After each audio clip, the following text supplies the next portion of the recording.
Boy, you can smell that. So,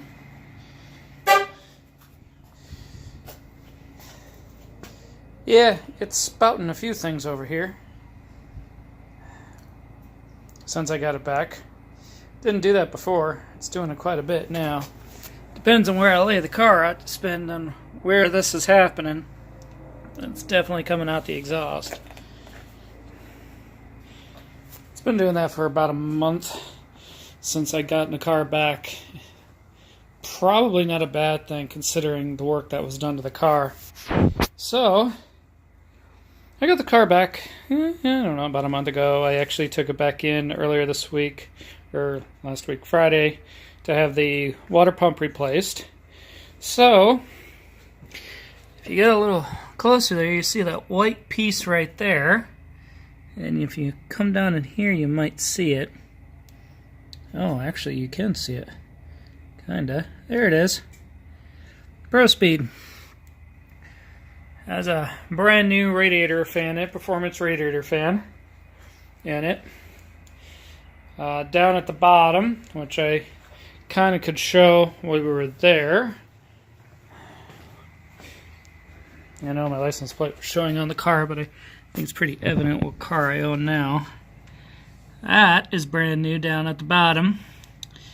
That's the ATI harmonic balancer at the bottom there. I still have my fuel piece, and the biggest part, this thing is now cammed. New springs, new lifters, and a new cam. Cam chain, cam gears, along with the crank gear. So that's been replaced. The car, as you heard, is slightly choppy, not very much so, like what you hear from other cars. But it is very, very nice.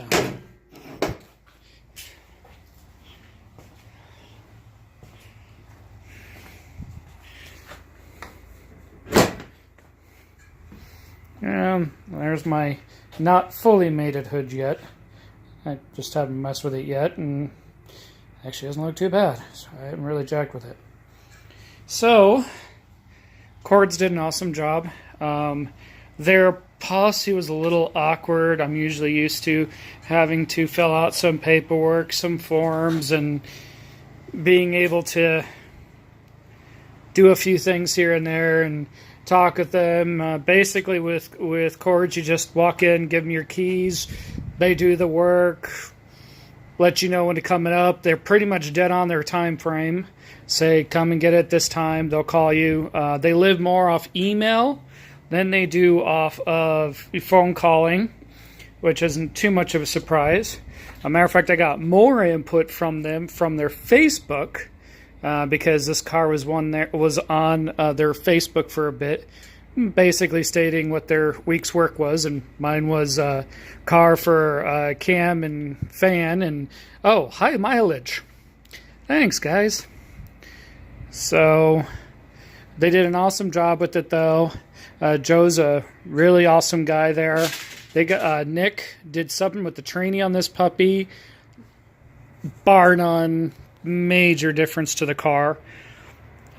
Effectively, and this is coming from Joe, this car had did have a tune on it, which was god-awful. God-awful. And apparently it disabled, I'm going to reach down into the car here because I got a little piece of paper. It disabled the torque management on the car. Well, that caused the trainee to be kind of where I don't like it. And of course, if you look in the car, you'll see I got paddles.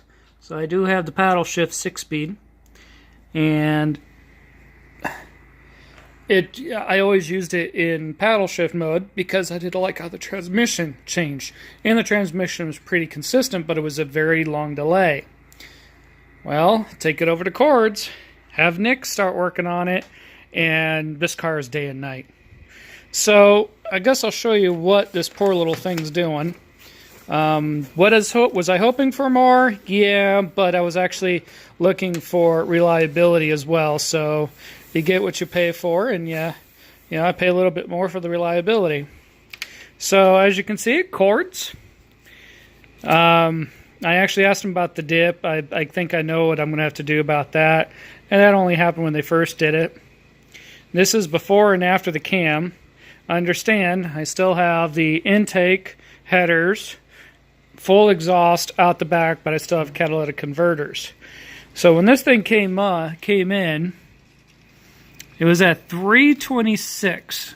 This is an LS2, 400 to the crank, and I was running 326 to the rear wheels with intake, full exhaust. Yeah, something's not right there. And they noticed it pretty quick. Put the cam in on it, and now it's changed to 3 to 1 to the rear wheel, so I'm well over 400 horsepower to the crank now. 393, I got more torque than I do anything else, which is what I asked for. I asked for more torque on this because it's my daily driver. I'm not going to...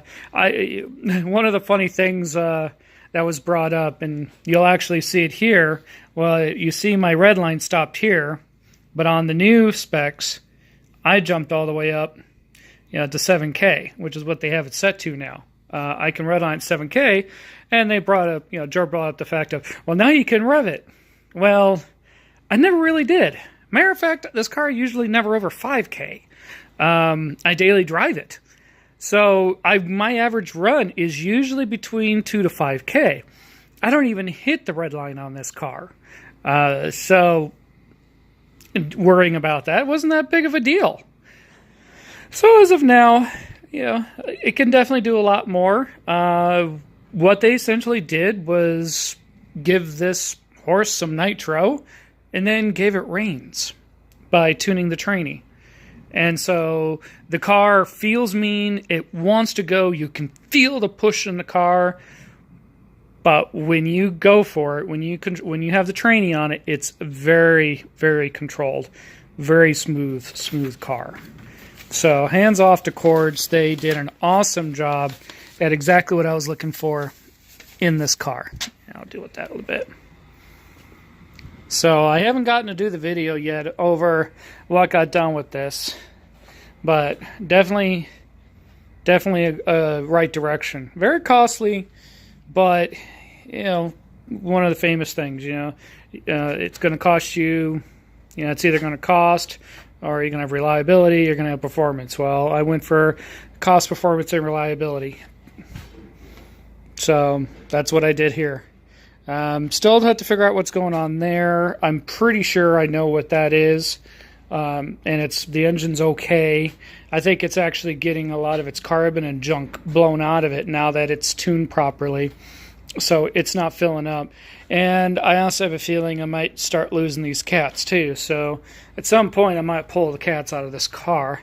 Kind of don't want to. I do want to keep somewhat of an emission set up on the car, but if the engine's tuned right, the emissions would just kind of follow suit.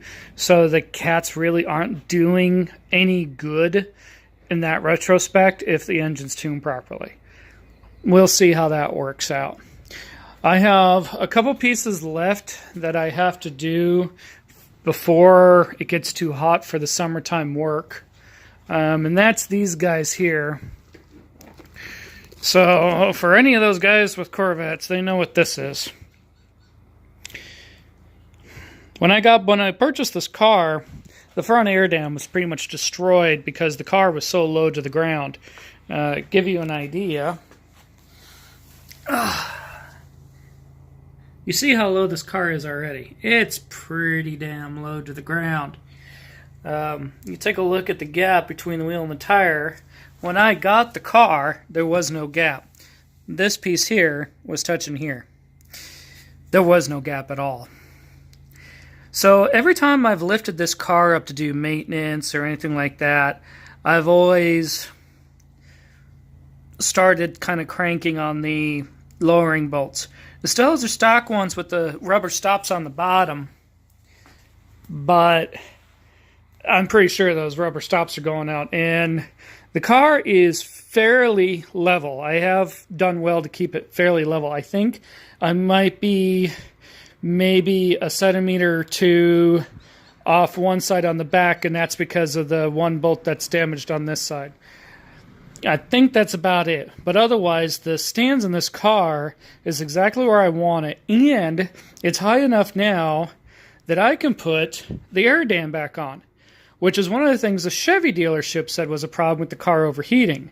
And after I talked with another Corvette guy about the issue I had with this car, he brought up a great point, which I absolutely enjoyed. So, one of the big caveats, a front air dam goes there. Well, it's pretty easy. Heat of the engine's over here. The opening for the radiator's right here. So, all the heat from the engine's actually, when I'm stopped, the heat from the engine's coming over into the trainee. Into the radiator. And I'm pretty much losing my cooling ability with the car. Makes a big difference. So on top of the new radiator fans, as well as putting the front air dam onto this car, the car should be good. And not intending to do anything more to the car for the rest of the year. I did a lot of stuff this year already. My main part would be to put the air dam on, maybe some interior work. One of the big issues, and I hate this of this car, it's one of my pet peeves. Why in the hell did they put felt there? Really? Felt? It's like the most active area on the car, and you put felt. And as you can see, trying to get in and out of the car, I've ripped up the felt. I'm, 230 some odd pounds, 6 foot tall. Really? So one of my biggest parts is going to be to replace this and also put a protection on it. I want to replace my Corvette sills here because they're gone. Possibly do a little bit of work with the doors, dynamatting, stuff like that. So more cosmetic than performance-wise, and I can do that on my own over time. There is a rattle in the car. I've always had a rattle in the car. I thought it was pretty much the exhaust. I'm hoping it's not the torque tube. When they did the work on it, the rattling got worse. Didn't hear the rattle today, surprisingly, but there is a rattle that you can actually feel it in the chassis of the car. And I'm not sure if that's just the exhaust rattling at the bottom or what. So when I do my next oil change, I'll see about that rattling and see if it's the exhaust. If it's not, of course, just get in the car again. And I will probably go ahead and have a... I'm not even going to say it right now. High-speed torque converter put on it. Higher RPM torque converter put on. We'll see. I kind of like the stall of this torque converter, so I don't know if a high stall torque converter is really something I want, but that decision will come if I have to tear this torque tube apart. Otherwise, that's kind of the update on this guy. As you can see, it's coming out pretty good. So thank you very much, and thank you, Cords, for the nice work.